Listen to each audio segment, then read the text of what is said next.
다 같이 경건히 묵도하심으로 창립 25주년 예배를 드리시겠습니다. 보라, 하나님의 장막이 사람들과 함께 있음에 하나님이 저희와 함께 거하시리니 저희는 하나님의 백성이 되고 하나님은 친히 저희와 함께 계셔서 모든 눈물을 그 눈에서 씻기심에 다시 사망이 없고 애통하는 것이나 곡하는 것이나 아픈 곳이 다시 있지 아니하리니 처음 것들이 다 지나갔음이로라. 보좌에 앉으신 이가 가라사대 보라, 내가 만물을 새롭게 하노라.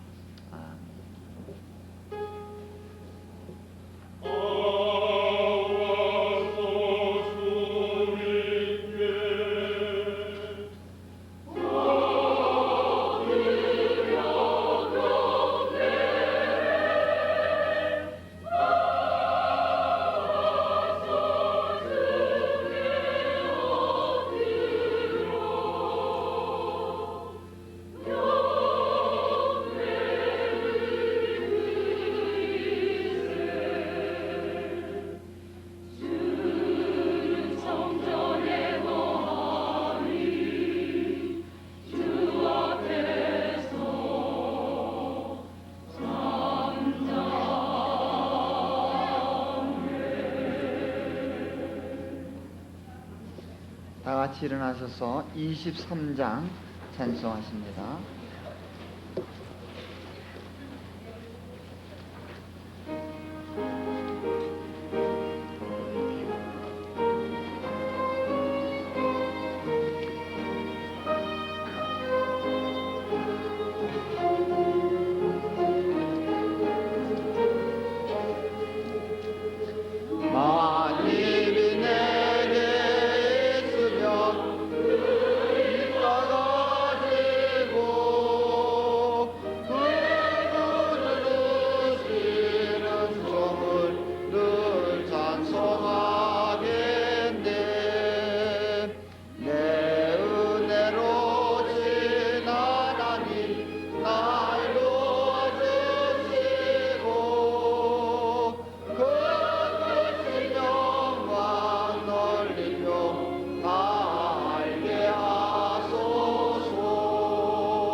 교독문 35번 이사야 35장 말씀을 함께 교독하십니다.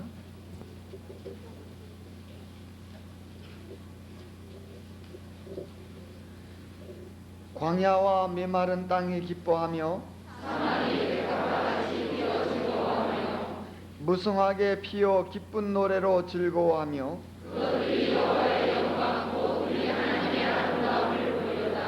그때의 소경의 눈이 밝을 것이며 그때의 저는 자는 사슴같이 뛸 것이며 벙어리의 혀는 노래하리니 이는 만에서 물소리고 사막에서 시내가 부를 것이니라. 거기 대로가 있어 그 길을 거룩한 길이라 부르리니 깨끗이 못한 자는 지나지 못하겠고 오직 구속함을 입은 자들을 위하여 이르게 된 것이라. 여호와의 속량함을 얻은 자들이 돌아오되 노래하며 시온에 이르러 그 머리에 영원한 희락을 띠고 기쁨과 즐거움을 얻으리니 슬픔과 탄식이 나타나리로다. 아멘. 전능하사 천지를 만드신 하나님 아버지를 내가 믿사오며 그 외아들 우리 주 예수 그리스도를 믿사오니 이는 성령으로 잉태하사 동정녀 마리아에게 나시고 본디오 빌라도에게 고난을 받으사 십자가에 못 박혀 죽으시고 장사한 지 사흘 만에 죽은 자 가운데서 살아나시며 하늘에 오르사 전능하신 하나님 우편에 앉아 계시다가 저리로서 산자와 죽은 자를 심판하러 오시리라. 성령을 믿사하며 거룩한 공예와 성도가 서로 교통하는 것과 죄를 사하여 주는 것과 몸이 다시 사는 것과 영원히 사는 것을 믿사옵나이다. 아멘. 성부 성자 성령께 찬송과 영광 돌려보내세. 태초로 지금까지 또 영원 무궁토록 성삼위께 영광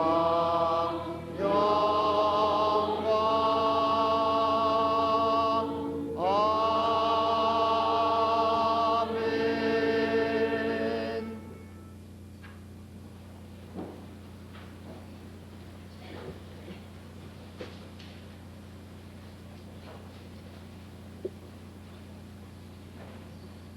다 함께 경건한 마음으로 기도하시겠습니다. 고마우신 주님, 저희들이 개인적으로나 교회적으로 살아온 지난 날을 생각할 때 진정으로 하나님 앞에 감사와 영광을 이 아침에 드립니다. 시작은 미미하고 저희들의 노력은 보잘것없지만은 하나님의 역사는 창대하시고 하나님의 축복은 대단히 크셔서 지금으로부터 25년 전 저 노량진 한 구석에서 조그만하게 시작한 우리 노량진 교회가 자라서 목양교회가 되어지고 이렇게 하나님 앞에 많은 성도들이 모여서 합심하여 지역사회 발전과 특별히 하나님의 귀한 사명을 위해서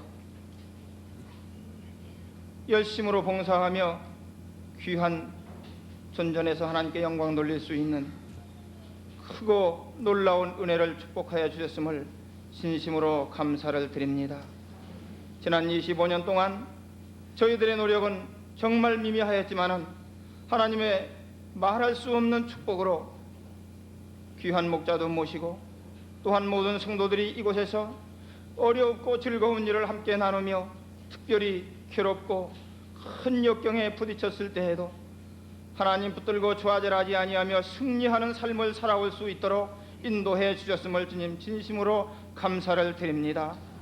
이 시간 이후에 이 목양교회 장례도 하나님께서 축복해 주시고 특별히 저희들에게 잘못 가는 길을 가는 데 있을 때마다 하나님 올바로 수정해 주시고 바로잡아 주시며 저희들이 게으를 때 열심 주시고 저희들이 실망할 때 용기를 주시며 저희들이 하나님께 열심으로 간구하지 못할 때 올바로 구할 수 있는 신앙을 올바로 심어 주시옵소서.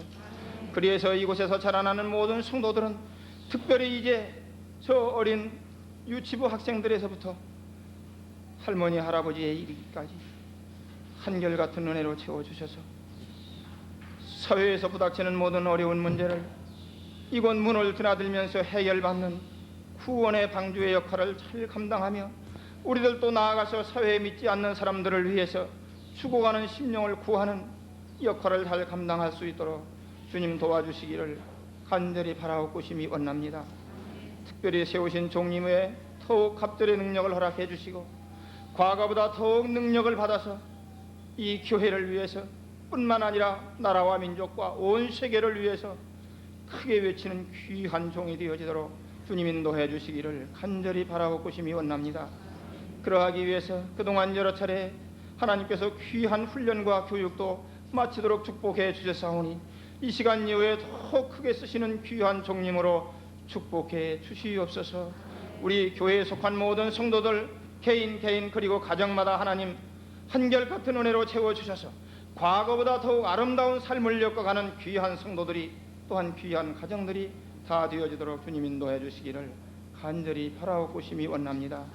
부목사님과 전도사님들과 장로님, 권사님, 집사님 그리고 모든 평신도들이 다 정말 이곳이야말로 내가 몸부칠 만한 곳이요 이곳이 아니면 내가 세상을 의미 있게 살아갈 수 없다는 생각을 가지고 이 교회에 충성하는 모든 성도들이 다 되어지도록 주님 인도해 주시옵소서.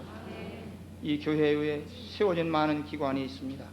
기관마다 하나님 축복해 주시고 그 기관을 섬기는 모든 책임자들이나 회원들이 한결같은 마음으로 합심해서 자기들이 세운 목표를 잘 달성하고 정말 그러함으로 교회가 연합해서 잘 성장하고 부흥할 수 있는 귀한 축복을 허락해 주시옵소서. 날마다 바쁜 중에도 어린 것들을 가르치는 교회 학교 선생님들과 또한 바쁜 일과 중에도 아름다운 성대로 하나님 앞에 축복 돌리는 귀한 성가대우에 하나님께서 항상 축복해 주시고 믿음 더욱 충만하게 허락해 주시고 그들이 시간적으로나 모든 여건에 얽매여서 불참하는 일이 없도록 하나님 함께해 주시옵소서. 부족한 종이 구하지 못한 것 필요한 것 오늘 이 시간 다 위로받고 돌아가고 또 이루면 귀한 예배의 한 시간이 되어지도록 주님 인도해 주시옵소서. 과거 25년 동안 우리 목양교회를 위한 하나님의 크신 축복에 다시 한번 감사드리며 예수님의 거룩하신 이름 받들어 간절히 기도하옵나이다. 아멘.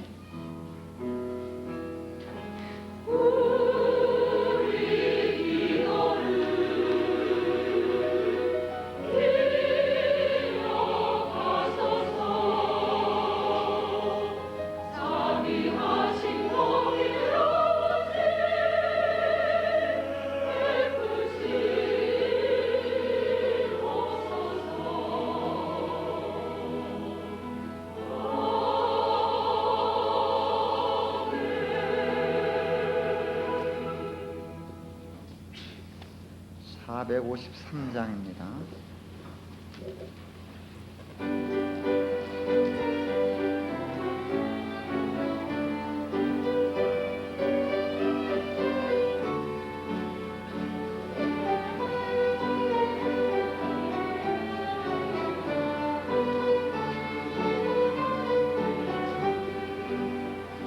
주는 나를 기르시는 목자요 나는 주님의 귀한 어린 양 푸른 물과 맑은 시내 물가로 나를 인도하여 주신다.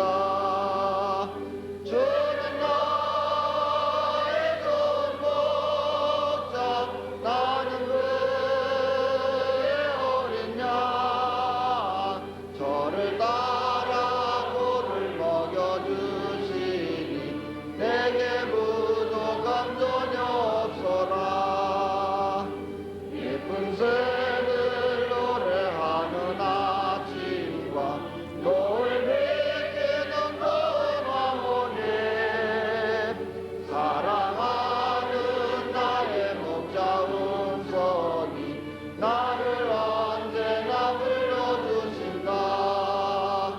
주는 나의 좋은 목자 나는 그의 어린 양 저를 따라 돌을 먹여주시니 내게 부족함 전혀 없어라. 못된 짐승 나를 내지 못하고 거친 비바람 상치 못하리. 나의 주님 강한 손을 걸치사 나를 주야로 지켜주신다. 주는 나의 좋은 목자 나는 그의 어린 양 저를 따라 돌을 먹여주시니 내게 부족함 전혀 없어라.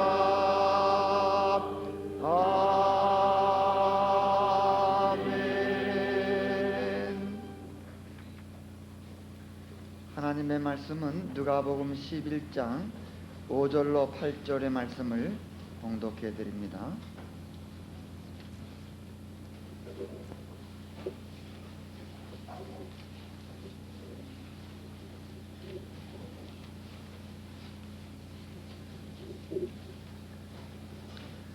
또 이르시되 너희 중에 누가 벗이 있는데 밤중에 그에게 가서 말하기를 벗이요 떡 세 덩이를 내게 빌리라.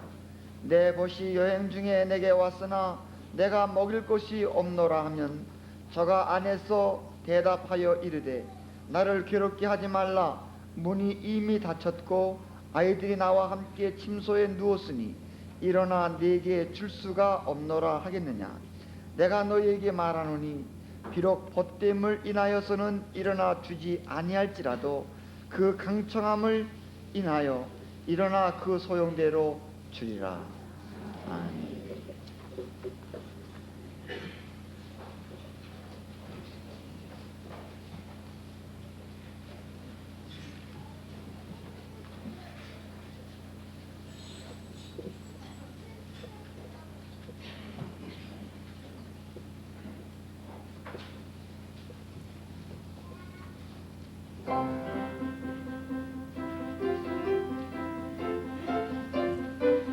영광을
제가 하나님을 대신해서 사과를 드립니다. 전혀 제 잘못이 아닙니다. 오늘 제가 여기서 설교하는 말에 오경림 감독님이 설교하시도록 광고가 다 됐는데 오늘 못하시게 됐어요. 하나님이 잘못하셨습니다. 그분을 넘어지게 하셨어요. 그래서 감독님이 지금 몹시 편찮으셔서 누워 계신데, 지난 월요일 날 이 동네 사십니다. 주공 아파트 사시는 301동 1202호에 사시는데, 요 뒷산에 요 매봉산이라는 게 있는데 거기 늘 아침마다 등산하시는데 다 내려오셔가지고 평지에 한두 발자국 내려오시면은 평지에 내려오시는데 마지막 발자국 드시다가 그만 넘어지셔가지고 허리를 몹시 다치셔서 사모님 말씀 들으니까 넘어지시면서도 아이고 이거 나 다음 주에 목양교회 가서 창립에 설교해야 되는데 그걸 제일 먼저 걱정하시더래요. 그래서 아무래도 하루쯤 지난 다음에 안 되실 것 같아서 지난 화요일 날 전화하셔가지고 다음 주일에 설교 못 하겠으니까 교회 준비하라. 제가 금요일 날 오후가 되면 주보를 가져가니까 금요일 날 오전에 또 방문했습니다. 해서 병문안도 드리고 가능하면 그저 오셔서 가만히 서셔가지고 그저 설교하시면 안 되겠습니까?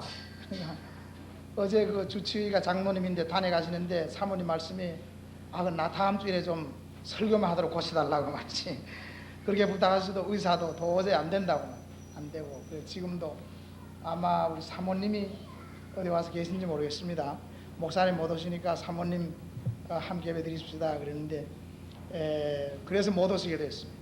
제가 불가불 섰으니까 아마 그런 의미에서 뭐 딴 데도 설교라는 게 다 성령 인도하시는 들 하시지만은 오늘 해야 될 설교는 전혀 계획은 이제 쓰는데 하나님이 이렇게 돌리신 걸로 봐서 이 말씀이 오늘 이 시간에 성령께서 우리 목양교회 주시는 말씀인 줄로 믿습니다. 오늘 읽어드린 본문은 기도에 관한 교훈을 주시기 위한 비유의 말씀입니다. 그러나 조금 깊이 보면 오늘날 교회의 문제와 사명에 관한 깊은 영감을 주고 있기에 창립 25주년에 이 말씀을 함께 생각하려고 하는 것입니다. 한밤중에 친구가 찾아왔다라고 하는 것으로 시작됩니다. 찾아온 친구가 문을 두드리며 떡 3덩이를 요구했습니다. 그 이유는 역시 자기 집에도 또 한밤중에 친구가 찾아왔는데 뭔가 주어야 될 텐데 줄 것이 없으니까 다른 이웃 친구 집에 가서 내게 떡 3덩이를 빌리라, 그런 요청을 했습니다. 그런데 아내 반응은 이렇습니다. 몹시 괴롭힌다고 짜증을 부렸습니다. 왜 이렇게 괴롭힐까? 한두 번 못 들은 척 했겠죠. 그렇지만 자꾸만 문을 두드리면서 친구여 내게 떡 3덩이만 좀 빌려달라고 애원을 했습니다.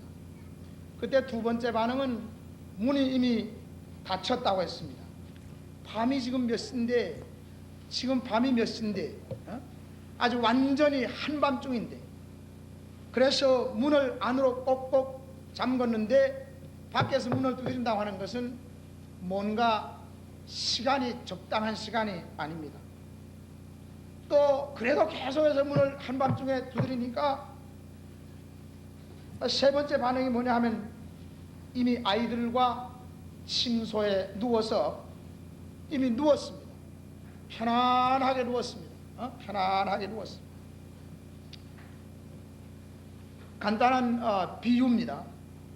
흔히 이런 일이 우리 생활에 일어날 수 있겠죠. 그러나 예수님은 이 비유 말씀의 마지막 이런 결론을 내렸습니다. 아마 안에 있는 사람이 밖에 두들기는 사람이 친구이기 때문이라면은 아마 그 번거로운 일을 하지 않을 것이다. 그렇지만은 밖에서 간청하는 것이 너무나 간절하니까 그 간청함에 못 이겨서 일어나서 문을 열고 떡을 줄 것이라. 그러면서 그 다음 계속 말씀이 그러므로 너희는 낙심하지 말고 계속 기도하라, 그런 말씀인데, 오늘 저는 이 말씀을 통해서 첫째로 때가 밤중이라는 데 문제가 있습니다 라고 하는 말입니다. 한밤중에 친구를 찾아와 도움을 청하는 이 사람의 모습이 오늘 우리가 사는 이 시대의 현대인의 모습이라고 생각됩니다. 오늘 우리가 사는 이 시대가 깜깜한 밤중이라고 하는 말입니다. 첫째로 경제 질서에 있어서 한밤중입니다. 빈부의 차이가 너무 극대화되어 갑니다. 세계 인구의 5%인 미국 사람들이 40%의 물건을 누리며 살고 있습니다. 강대국들이 자국의 경제적 유익을 위해서는 무슨 짓이라도 할 수 있다는 것이 그 밑바닥에 깔려있는 생각입니다. 5%의 남아메리카의 귀족들이 90% 그들 대륙의 재산을 소유하고 살아가는 것이 이 세상입니다. 우리가 학생 시절에는 인류의 최대 문제가 이념의 문제로 알았습니다. 이것을 동서의 문제라 했습니다.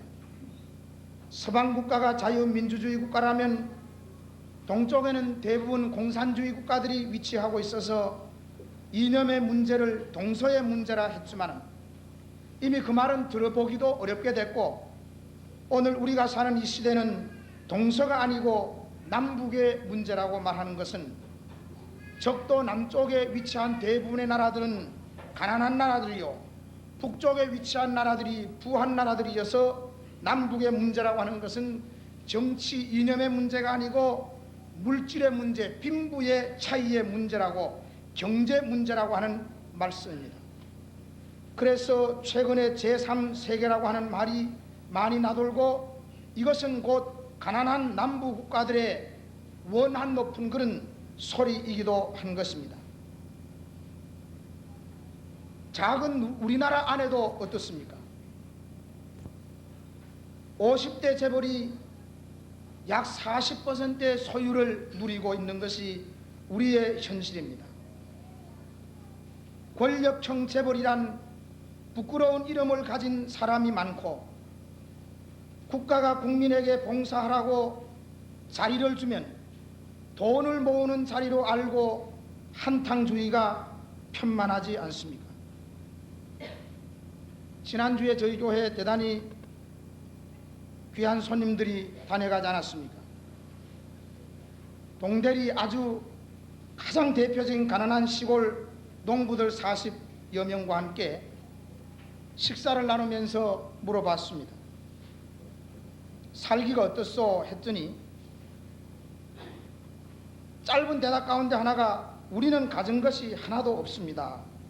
아니, 집도 갖고 논도 갖지 않았습니까? 그게 다 우리 겁니까? 다 팔아도 빚을 못 갚습니다. 그게 실감이 났습니다. 3년 전에 호남 지역 감리교 연합성회를 제가 인도한 일이 있습니다. 낮 시간에 이 사람 저 사람하고 대화를 나누는 중에 한 농부가 이런 탄식을 했습니다. 오늘 한국의 농업 정책은 일제 때보다 더 나쁩니다. 그랬습니다. 그 이야기 속에 무슨 말이요? 했더니 일제 땐 그래도 다 빼앗아가진 않았는데 요즘 우리는 아무것도 없이 다 빼앗기고 우리 것이 아닙니다. 다 빚만 늘어가서 다 팔아도 갚을 수가 없습니다. 그런 대답입니다.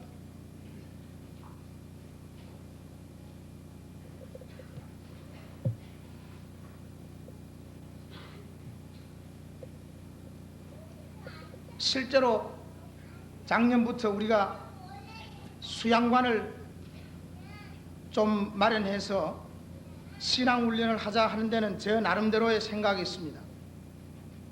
아마 어쩌면 저도 미국에서 몇 년 생활하면서 조용한 자연이 한국이 우리 교회가 위치한 아파트촌에서 남보다 더 그리워졌는지도 모릅니다. 또 우리 교인의 약 60%를 차지하는 아파트에 생활하는 특별히 잘하는 어린 학생들, 가끔 자연 속에 데려가서 신앙훈련을 하고 싶은 그런 생각에서 서둘러서 우리 수양관 부지를 마련한 것인데, 그런데 그 부지를 마련하면서 분명히 제가 보고 들었습니다.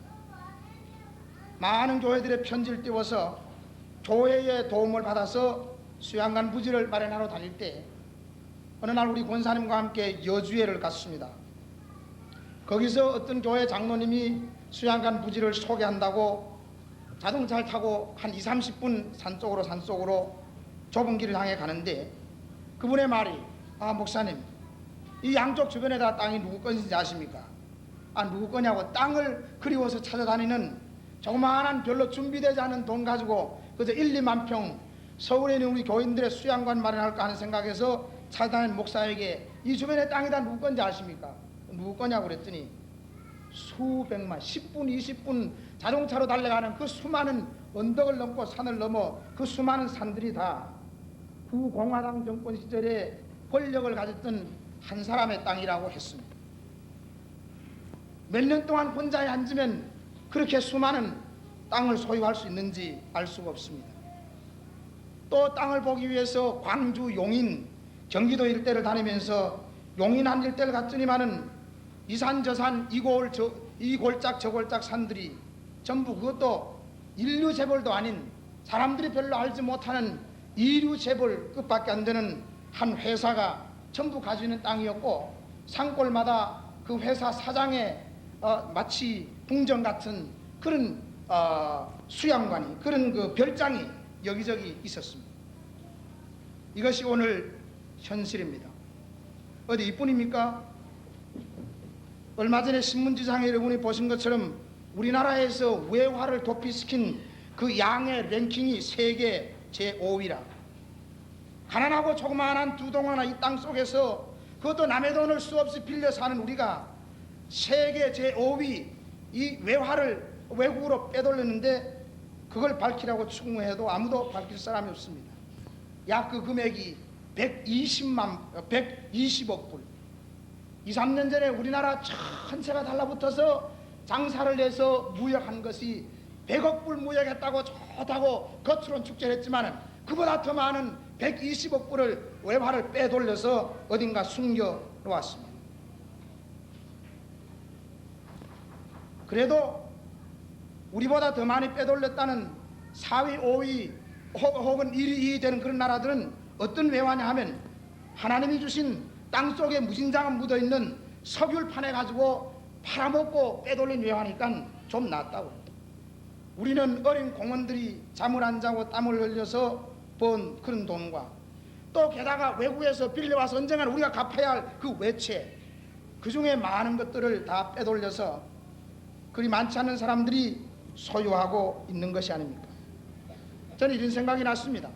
한때 우리나라의 부끄러운 이야기지만은 월남 전쟁에 생명을 걸고 싸우며 번 돈을 보내주었고 또 사우디나 혹은 중동에 가서 그 폭염 속에서 먼지를 뒤집어 쓰면서 남편들이 땀 흘려 벌어 보낸 돈을 가지고 몇몇 지각 없는 아내들이 숨바람을 피우고 혹은 탕진하고 방탕했다고 해서 저들을 지탄했지만은 어떤 의미에서 이 부도덕한 여인들보다도 오늘 수많은 외화를 자신들만 위해서 빼돌려 놓은 이 사람들은 더 부도덕한 사람들이라고 생각이 드는 것입니다. 어떤 의미에서 더 나쁜 고등창녀라고 말할 수 있을 것입니다. 경제 질서의 깊은 밤이 되었습니다. 그래서 성서는 말세가 되면 사람들이 돈을 사랑한다고 한 모양입니다.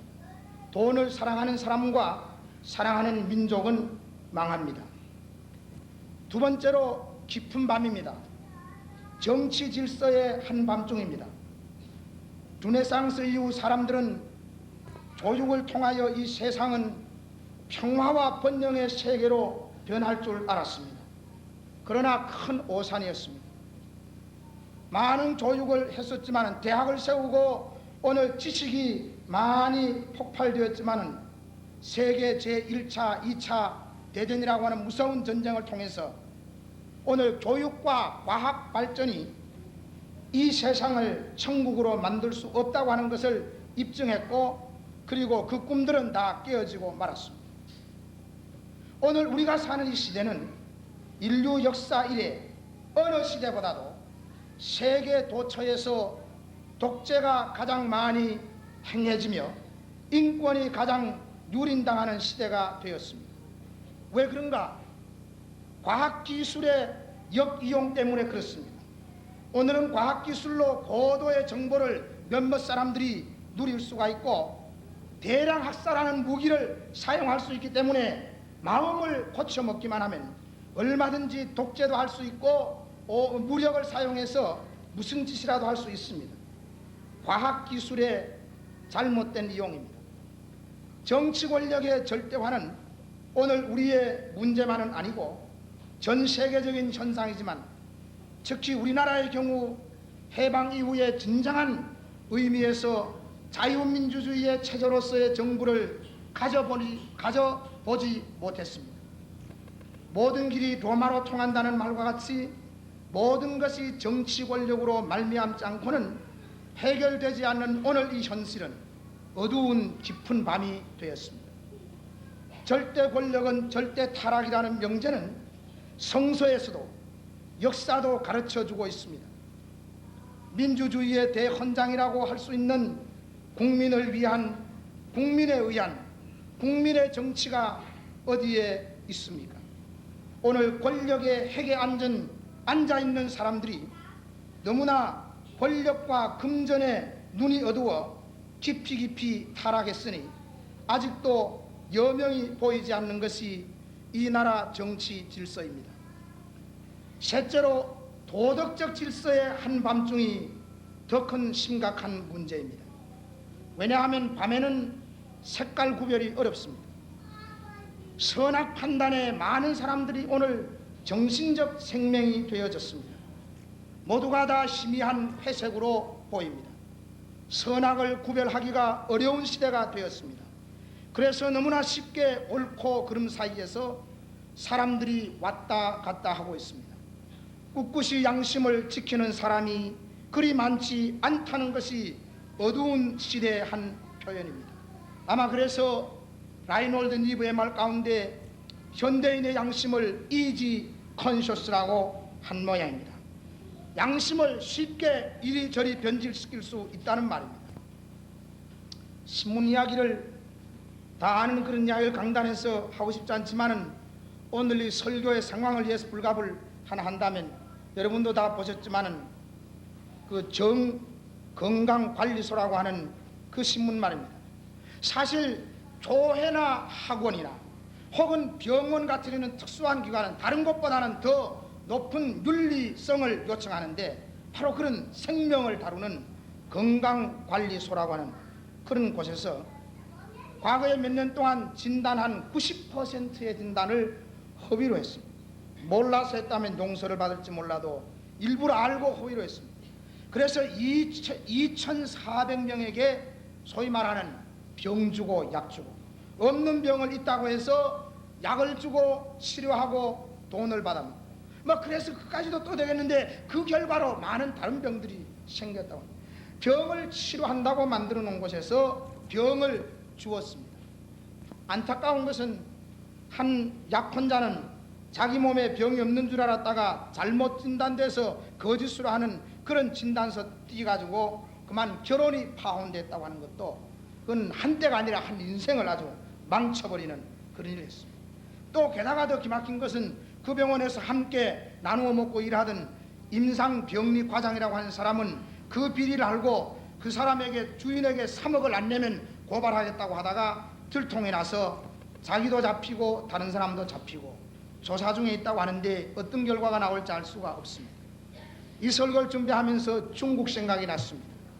여러분 세계 제1차 대전 이후에 중국 본토에서 장개석 정부군과 공산혁명군들이 싸울 적에 정부 관리들이 타락해서 무기를 공산군에게 팔아넘기는 이런 일로 인해 가지고 결국 그 넓은 중국 대륙이 공산화되고 대만 조그마한 섬으로 쫓겨나서 한을 품고 새 나라를 건설할 적에 관리의 타락이 나라를 망친다. 그래서 그들은 깊이 타락한 몇몇 사람을 표본적으로 거리에 내놓고 총살을 시킴으로 대만이 그래도 새로운 오늘 국가를 세워나가기 시작을 했습니다. 오늘 우리는 누가 이와 같은 심판을 할 수 있을 것입니다.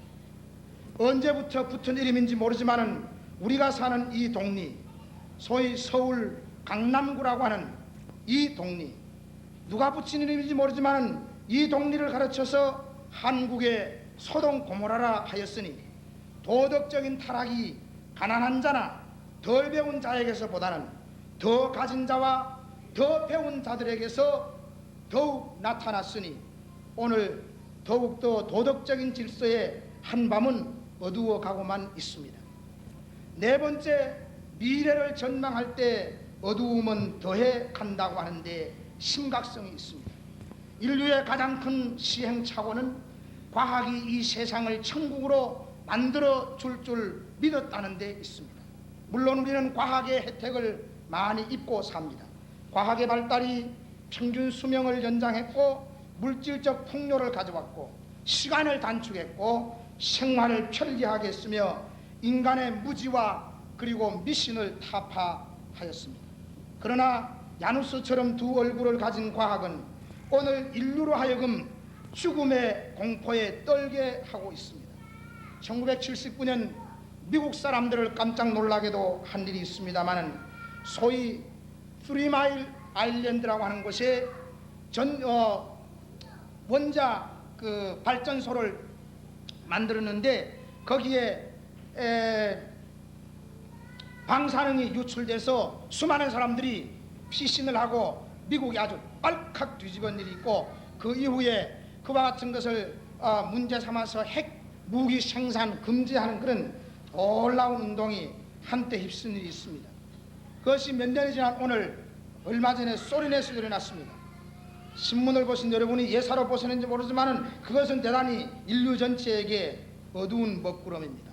소련 체르노빌이라고 하는 데서 핵전자로 방사능 유출로 인해서 이 모든 것이 비밀로 하는 공산정부에서는 2명이 죽었다 하지만 실제는 3,000명 이상이 죽었을 것이라고 하는 것이 과학자들의 이야기고 미국이 오늘 기술자들을 보내서 함께 도와주겠다고 했을 적에 소련이 불가불 그걸 받아들일 수밖에 없었던 그런 형편이고 수만 명이 피난을 갖고 앞으로 몇 년 내에 그 수만 명들이 폐암으로 죽을지도 모른다고 하는 것이며 오늘 동구권 일대의 농사나 수질 오염으로 앞으로 심각한 문제가 발생할 것이라고 하는 것이 과학자들의 이야기입니다.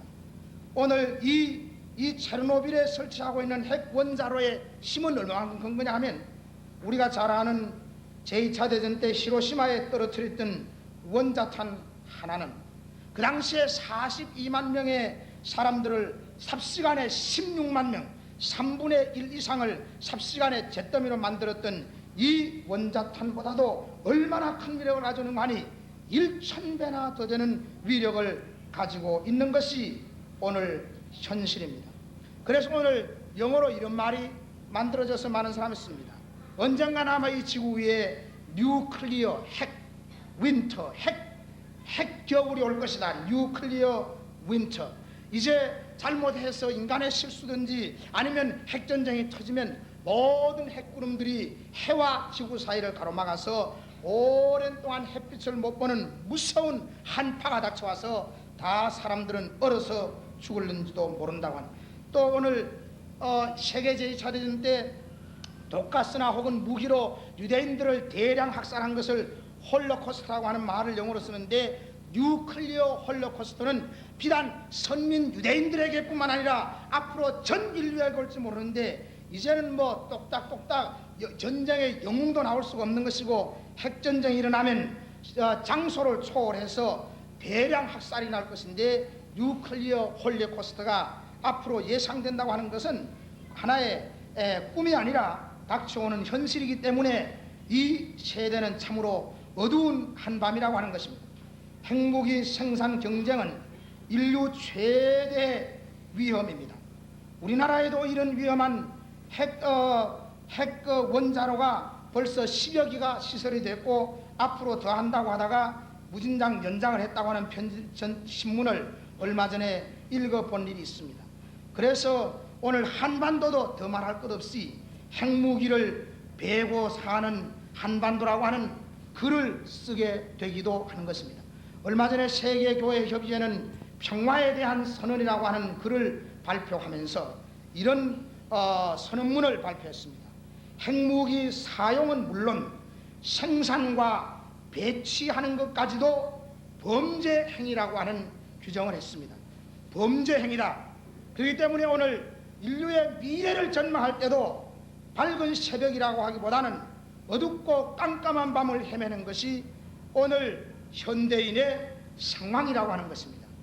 이 어두운 밤의 정막이 사람들의 마음을 불안하고 초조하고 더 나아가서는 정신적 혼란까지도 가져오게 합니다. 그래서 오늘 이 시대는 인간 내면적 생활의 깊은 어두움을 보게 됩니다.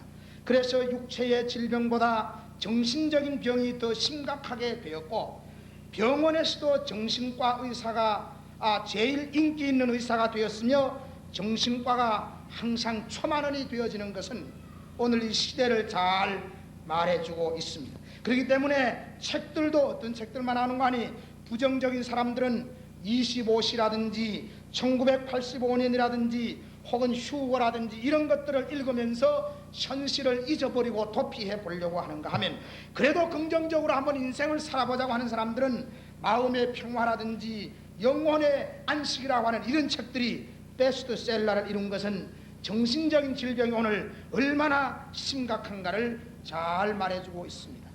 밤이 깊어가고 있습니다. 어두움이 온 세상을 뒤덮고 있습니다. 그러나 여러분, 절망할 때는 아닙니다. 왜냐하면 두드리는 소리가 들리기 때문입니다. 비록 밤이 깊어 어두워도 떡을 구하는 문을 두드리고 있는 한 희망의 여지가 있다고 하는 말씀입니다. 오늘 이 세대의 교회의 사명은 이 한밤중에 문을 두드리는 소리를 들을 수 있어야 된다는 말입니다. 다시 말하면 바로 이 한밤중에 찾아와서 문을 두드리는 이 소리는 우리 주님이 두드리고 있는지도 모른다고 하는 말입니다. 요한계시록 3장 20절에 내가 문 밖에 서서 두드리노니 누구든지 내 음성을 듣고 문을 열면 내가 그에게로 들어가 그로 더불어 먹고 그는 나로 더불어 먹으리라고 하시면서 지금도 주님은 문을 두드리고 계십니다. 문 밖에 서서 두드리는 자와 문 안에 있는 자가 함께 더불어 먹을 수 있는 시간, 그 시간이 바로 새 아침의 시간입니다. 밤중에 찾아온 친구가 세 개의 떡을 구하였다고 했습니다. 저는 이것을 이렇게 해석하고 싶습니다. 첫째로, 첫째 떡은 육신을 위한 떡을 구하였다는 뜻입니다. 풍요로운 세상이 된 것 같지만 인간의 죄악 때문에 아직도 오늘 이 세상에 육신이 굶주려 허덕이는 사람이 얼마나 많은지 모릅니다. 미국이 아무리 풍요해도 얼마 전에 통계를 보니까 미국에도 300만 명이 먹을 것이 없어서 쓰레기통을 뒤지면서 더울 때는 북쪽으로 올라갔다가 추워지면 남쪽으로 철새처럼 이동하면서 거지 행각을 하는 사람들이 300만이 넘는다고 했습니다. 저 검은 대륙 아프리카의 4억 인구들이 굶주려서 헤매는 것을 우리는 때때로 텔레비전이나 매스컴을 통해서 보아왔습니다. 우리나라에도 매주일 수십 명씩 먹을 것을 구하여 우리 교회 문전을 드나드는 사람이 있는 걸로 봐서 아마 아직도 육신의 배를 채우지 못하여 허덕이는 사람들이 많이 있는 모양입니다.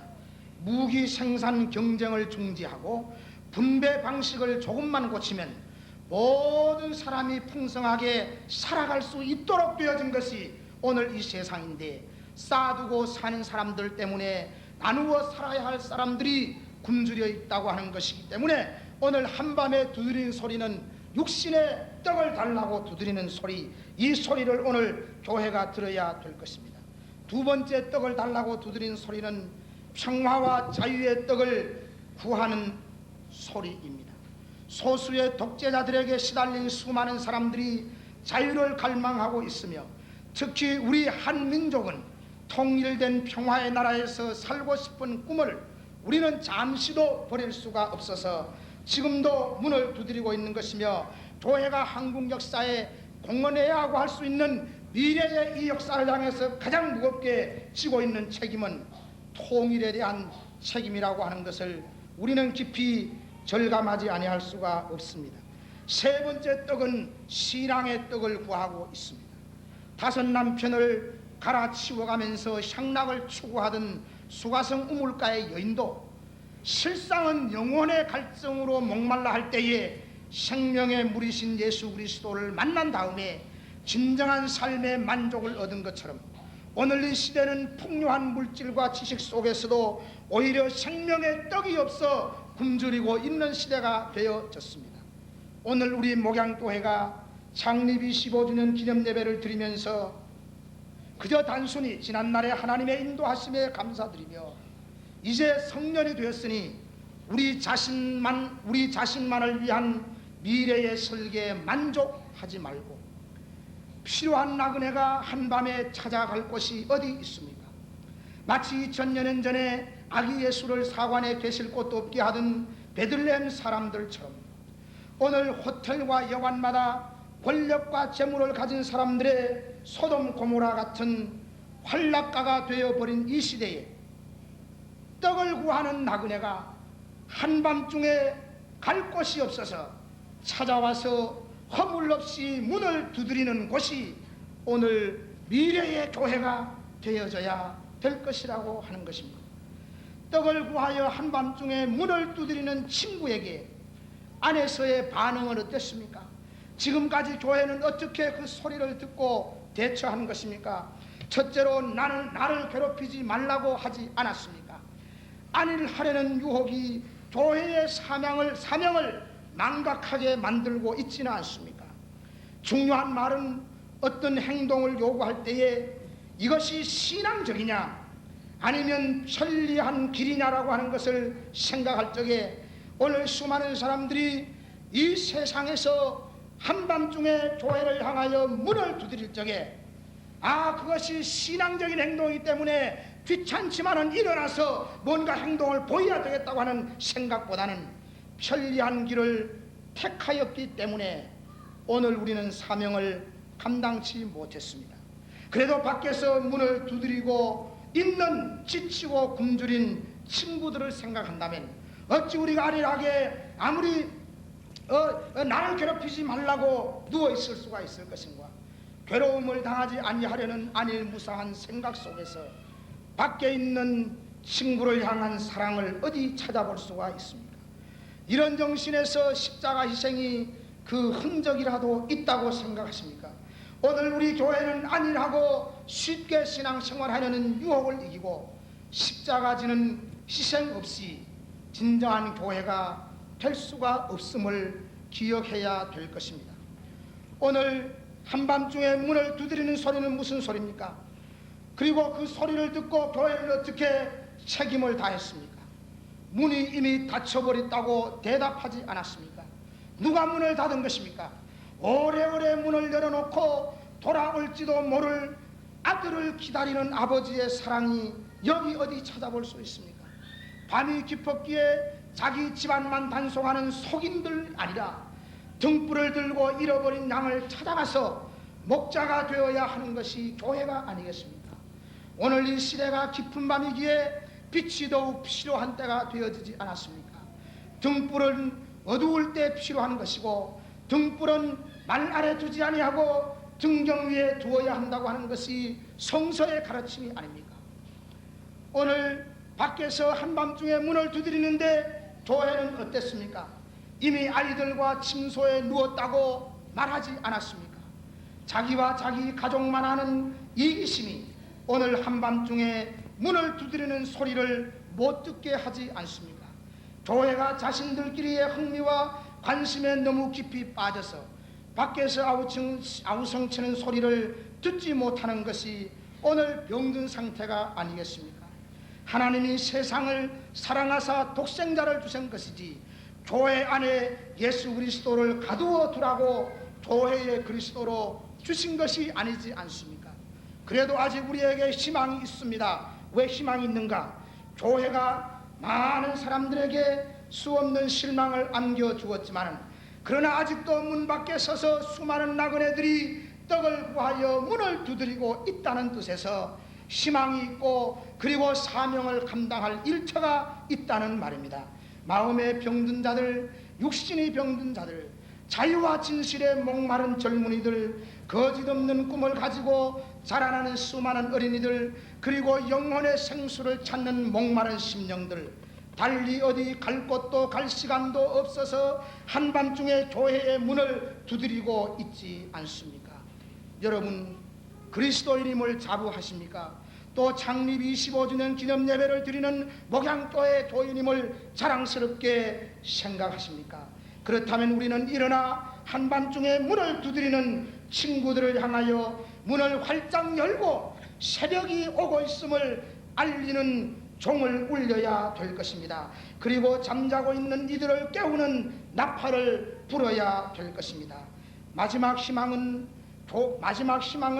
교회에 걸고 어두운 한밤중에 문을 두드리는 상처 입은 현대인들에게 교회가 참 생명의 떡이신 하나님의 아들 예수 그리스도가 참 소망이신 것을 전하지 아니하면 밤은 점점 더 깊어갈 것입니다. 이제 25살이 된 우리 목양교회는 이 어려운 세상을 향하여 문을 활짝 열고 떡을 구하여 끈질기게 문을 두드리는 지치고 허탈감에 빠져있는 우리의 친구들을 향하여 내가 곧 길이요 내가 곧 생명의 떡이니 내게 오는 자는 결코 줄이지 아니할 터이요 나를 믿는 자는 영원히 목마르지 아니하리라고 하신 예수 그리스도를 힘있게 전하는 세상을 향하여 희망을 주는 교회가 되어져야 될 줄로 믿습니다. 할렐루야. 오 하나님, 오늘 창립 25주년 기념 예배에 누가복음 11장의 말씀을 통해서 오늘 우리의 시대가 어둡고 깜깜한 한밤중임을 다시 한번 깨우쳐 주시고 밤중에 지치고 허탈한 사람들이 떡을 구하여 문을 두드리는 소리를 오늘 우리 교회가 주님이 두드리는 소리로 알고 성령이 하시는 음성으로 듣고 깨어서 문을 열고 영접하여 새 아침을 맞는 오늘 이 시대의 교회의 사명을 다 감당할 수 있도록 오늘 저희들 가슴 속에 참된 사명감을 불같이 일어나도록 성령이여 일깨워 주시옵소서. 예수님의 이름으로 기도하옵나이다. 아멘.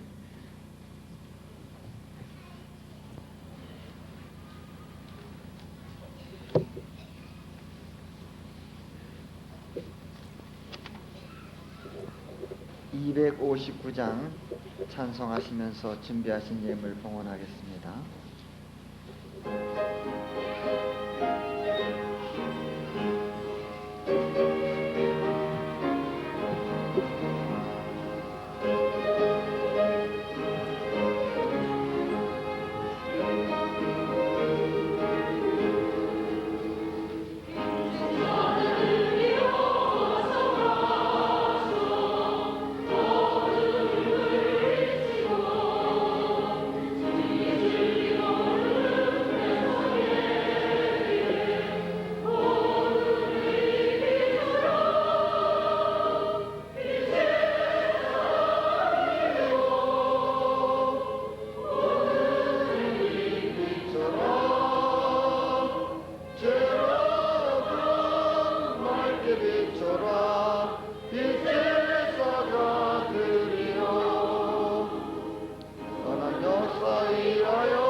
말씀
동서남북 어디나 땅끝까지 주님만 의지하고 어두워서 못 보는 백성에게 은혜를 비추라 이제 사자들이여 은혜를 비춰라 죄로는 밝게 비춰라 이제 사자들이여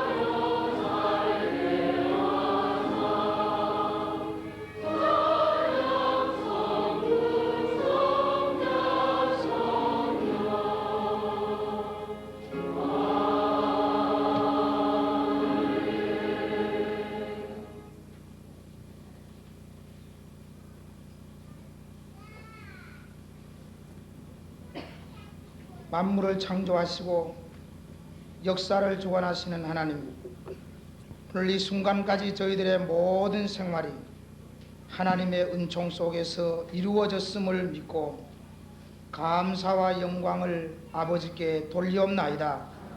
우리 하나님, 오늘 봉헌한 이 물질이 저희들로 하여금 재물의 종이 되지 아니하고 재물을 잘 다스리며 또한 하나님의 축복 속에 살아갈 수 있는 삶의 영역까지 그 정신을 가지고 살아갈 때에 승리하게 하시고 복되게 하시고 또한 바로 살게 하여 주시기를 간절히 원하고 기도하옵나이다.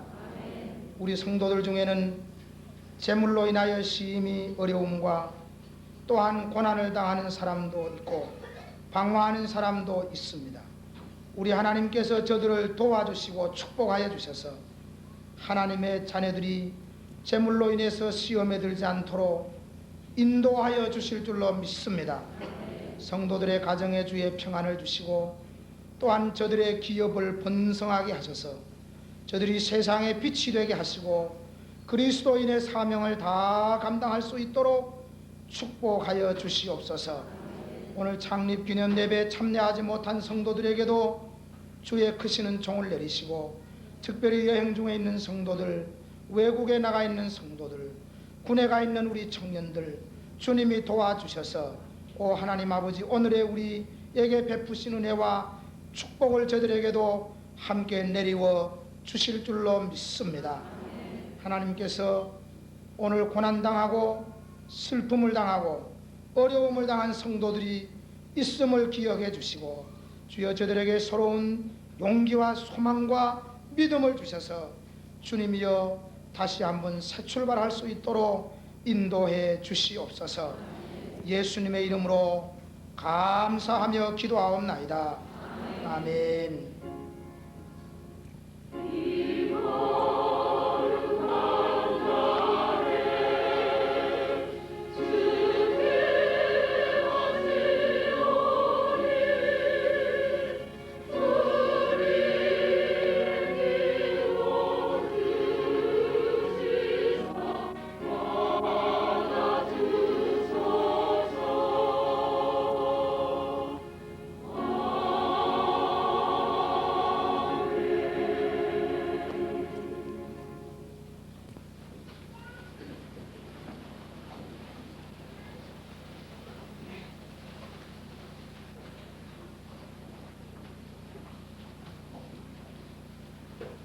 예배 끝나고 가능하면 가시지 말고 떡 파티에 참석하시길 바랍니다. 생명의 떡, 신령한 친교를 가졌으니까 이제 육신의 떡을 나누면서 25주년 창립 예배를 함께 자축하고 오늘은 전에는 떡을 하면 이렇게 싸도 드렸는데 오늘은 볼펜을 선물로 드리니까 떡을 싸드리면 또 성경 찬송 드려야지, 볼펜 드려야지, 떡 드려야지 손이 둘밖에 없어서 두 가지밖에 안 했습니다. 그래서 떡은 안 싸드리고 여기 계신 분만 잡숫고 꼭 가셔야 될 분은 볼펜만 받아가지고 그죠? 가셔야 됩니다. 그럼 가능하면 가시지 말고 떡을 함께 나누고 가시면 대단히 좋겠습니다.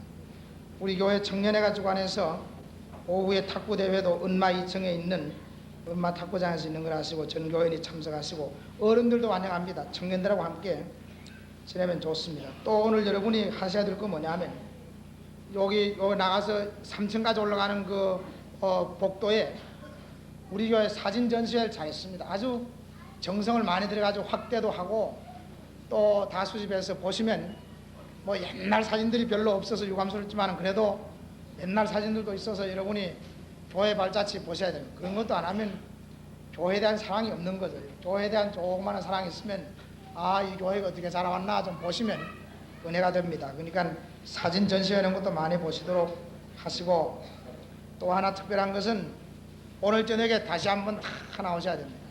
여기 순서 있는 대로 아주 순서가 다양하지 않습니까? 우리 교회가 외부에서 이제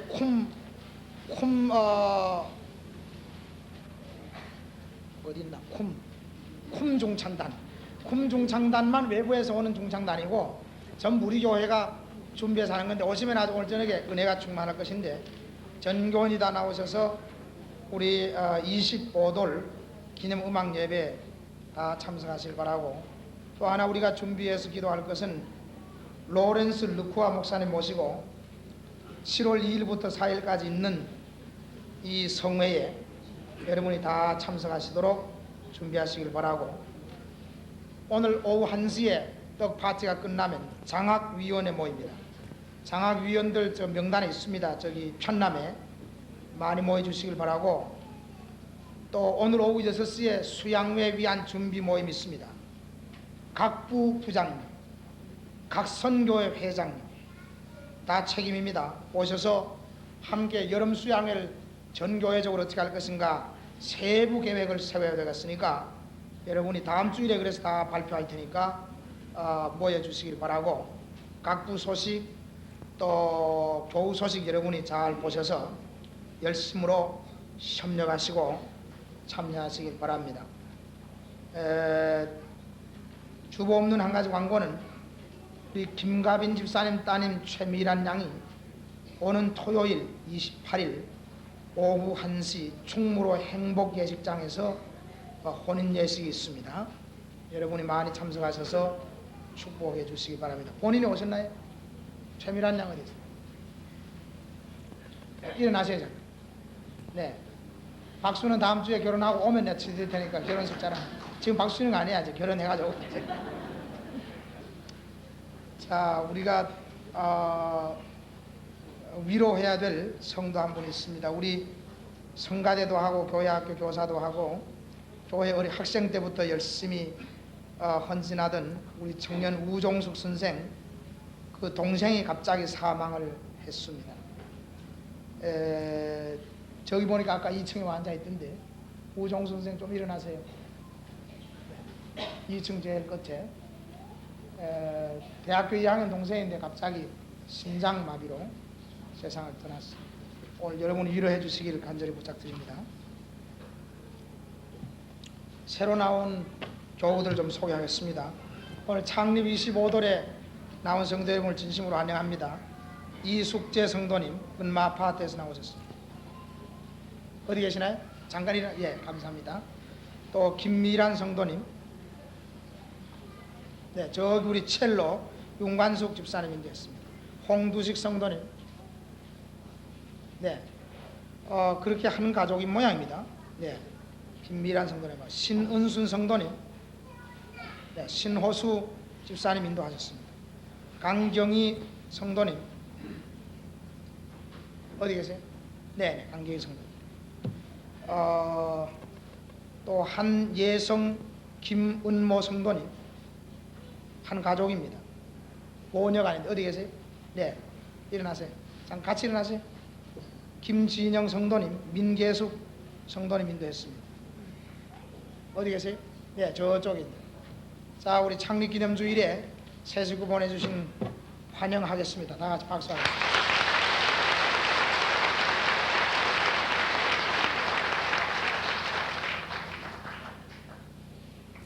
자, 오늘은 25주년 합동예배 한번 둘러보세요. 2층에도 가득하고 1층에도 가자는데 서로 좌우 사방에 있는 인사도 나누면서 50주년 때 만납시다 그러세요. 25년 동안 같이 한교회 다녀야지 뭐 50주년 되면 좀 거창하게 잔치라고 25주년 어? 그래 그때까지 살자고요.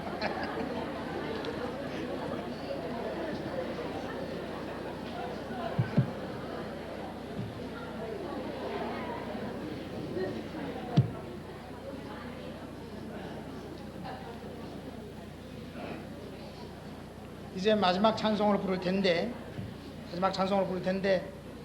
마지막 찬송이 405장인데 4절까지 다 부른 다음에 오늘 합동예배 뭐 1년에 한 번 이렇게 보는 건데 우리가 교회 창립과 지금까지 주신 은혜와 앞으로 주신 은혜를 생각하고 4절 부르고 5절이 뭐냐 하면 할렐루야 찬송을 한번 다 하나님 앞에 감사한 마음으로 오른손 다 들고 할렐루야로 마지막 찬송을 부르고 그리고 우리 김창국 목사님 축도하심으로 오늘 예배를 마치겠습니다. 다 일어나서 405절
제가 축도하기 전에 잠깐 알릴 말씀이 있습니다.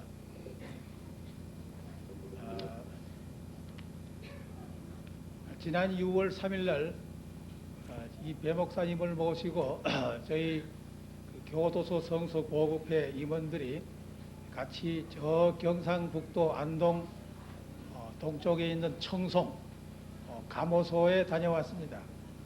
그 청송 감호소는 81년에 만들어졌고 거기 교도소가 있고 감호소가 두 곳이 있는데 이 교도소 성서보급회 창지 10주년 기념으로 그곳에 성경을 보내자 하는 그와 같은 그 운동을 일으켜서 지난번 세문안교회에서 기념대회를 가졌습니다.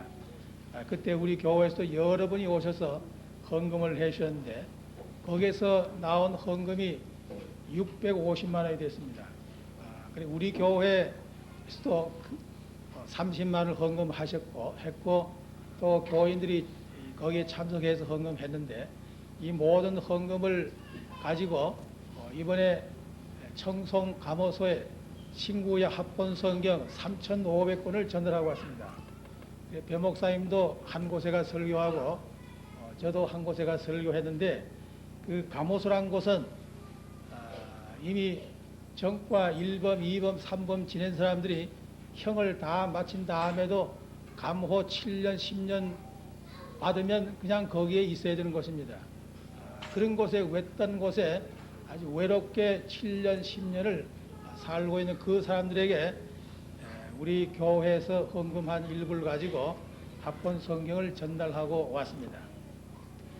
또 한 가지는 우리 교회가 해마다 광주 사태를 맞이하면 휠체어를 보내고 있습니다. 금년에도 우리 교회 재정부와 선교부와 또한 목사님께 요청해서 휠체어 한 대 헌금을 전달했습니다. 광주에는 아직도 광주 사태로 희생당한 사람들이 900명이 있습니다. 이번에 헌금을 보낸 데 대한 회답이 왔습니다. 우리 교회에서 보낸 헌금을 여러분이 한 헌금 가지고 했는데 저희 아버지는 오른손마저 사용을 못하여 아버지를 대신하여 둘째 딸 영주가 이렇게 감사의 글을 올립니다. 정말 감사합니다. 저희 아버지를 버리지 않고 이렇게 뜨거운 사랑을 베풀어 주신 데 대하여 뭐라고 감사의 말씀을 드려야 좋을지 이 철없는 어린 소녀로서는 감히 말씀을 드릴 수가 없으며 뭐라고 감사의 표현을 생각이 안 나 두서없이 글을 쓰고 있는 것입니다. 저희 아버님께서 휠체어를 타시고 너무너무 좋아하시고 계신답니다. 목사님 정말 감사합니다. 이런 편지가 왔습니다. 우리 교회 여러분이 정성껏 헌금한 걸 가지고 광사태 희생당한 부상자를 위해서 이렇게 휠체어 한 대를 보낼 수 있게 된 것을 감사하게 생각합니다. 다 같이 기도하겠습니다. 이제는 우리 구주 예수 그리스도의 은총과 하나님 아버지의 무한하신 사랑과 성령의 감동 감하심이 이 목양교회 25주를 맞이하여 이 자리에 참석한 모든 당신을 사랑하는 자녀들 외와 또한 이 교회가 설계하고 꿈꾸는 모든 선교 활동 외와 또한 이 나라 역사가 도달해야 되고 성취해야 할 가장 정직하고 아름답고 또한 자유스럽고 민주스러운 역사 발전 후에 영원히 함께 하시기를 축원하옵나이다. 아멘.